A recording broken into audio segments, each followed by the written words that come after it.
Réseaux et infrastructures électriques. Les procédés thermiques de production d'énergie. Dans cette vidéo, nous allons parler des technologies de production d'énergie thermique. À la fin de ce module, vous serez en mesure de décrire plusieurs technologies de production d'énergie thermique et leurs caractéristiques.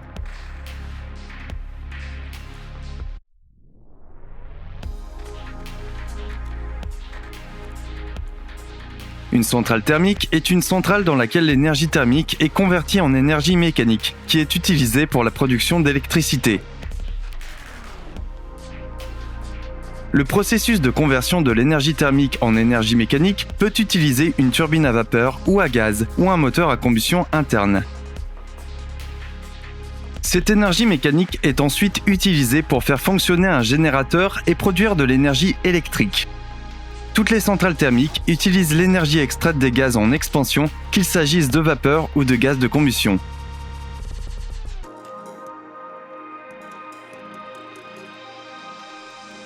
Comme son nom l'indique, une centrale thermique au gaz utilise un combustible gazeux pour produire de l'énergie mécanique. Le combustible le plus courant utilisé dans les centrales au gaz est le gaz naturel. Cependant, un certain nombre d'autres gaz peuvent également être utilisés. Par exemple, le biogaz ou le gaz d'essence liquéfié, également appelé GPL.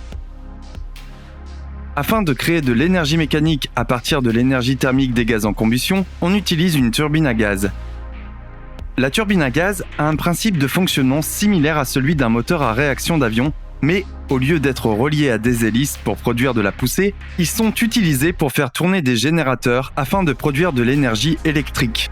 Le gaz combustible ainsi qu'un flux d'air sont injectés dans la turbine dans lequel le gaz brûle et se dilate pour faire tourner les pales à l'intérieur de la turbine et produire de la puissance mécanique.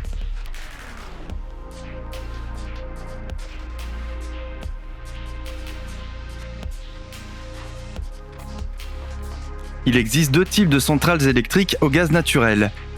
Les centrales à gaz à cycle simple et les centrales à gaz à cycle combiné. Le premier consiste simplement en une unité turbine-générateur et le second type de centrale ajoute une turbine à vapeur.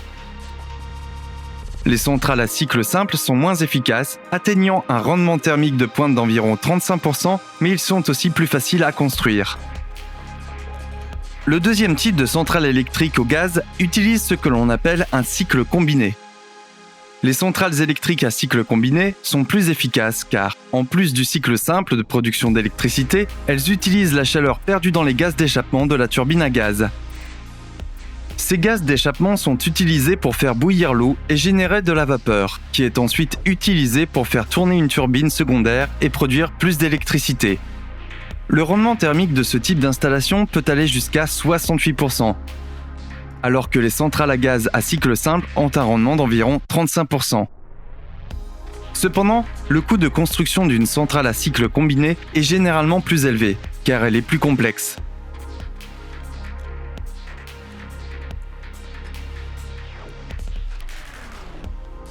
Dans une centrale électrique au charbon, on utilise une turbine à vapeur pour convertir l'énergie thermique en énergie mécanique puis en énergie électrique.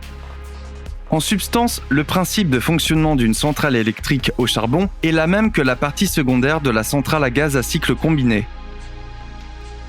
L'eau est chauffée dans la chaudière, ou le charbon préalablement pulvérisé et brûlé avec de l'air.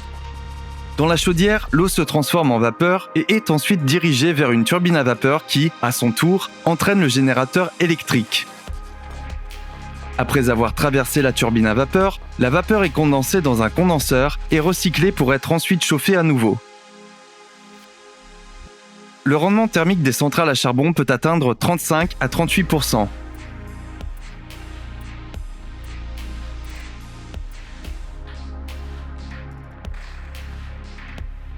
La conversion à l'énergie électrique dans les centrales nucléaires se fait également de manière indirecte en utilisant l'énergie de la vapeur.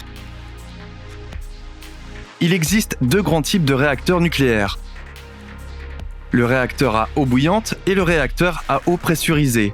Dans un réacteur à eau bouillante, la matière nucléaire fossile produit de la chaleur et chauffe directement l'eau qui sert à la fabrication de la vapeur utilisée pour la fabrication d'énergie mécanique. L'inconvénient, et que toute fuite pourrait mettre en circulation l'eau radioactive et cette radioactivité pourrait atteindre la turbine et le reste de la boucle. Ces types de réacteurs ont un rendement thermique d'environ 32%. Dans un réacteur à eau pressurisée, l'eau qui circule sur le cœur du réacteur ne s'écoule pas directement dans la turbine à vapeur, mais est contenue dans une boucle primaire pressurisée. L'eau de la boucle primaire produit de la vapeur dans la boucle secondaire, qui sert à actionner la turbine à vapeur et produire de l'énergie mécanique.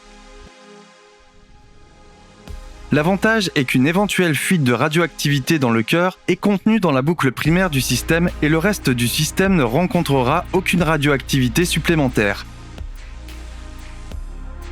Ces types de réacteurs ont un rendement thermique légèrement supérieur, parce qu'ils sont capables de fonctionner à une température plus élevée.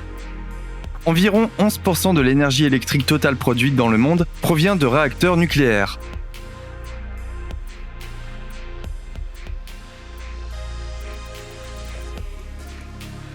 Pour conclure, les productions d'énergie thermique ont le même principe.